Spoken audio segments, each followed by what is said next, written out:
How are you guys? Today we will learn how plants make their food. Plants make their food by the process of photosynthesis.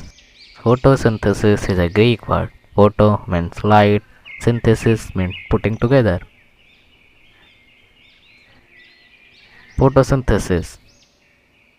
Plants take carbon dioxide from atmosphere and water from root, and in the presence of sunlight and chlorophyll it makes their food, which is oxygen plus sugar. Chlorophyll. Chlorophyll is a pigment that gives plant their green color, and it helps plant create their own food through photosynthesis. Chloroplast. Chloroplast is a double membrane bound organelle found in the plant and algal cell that perform photosynthesis, converting light energy into chemical energy. Some questions. Photosynthesis is derived from which word?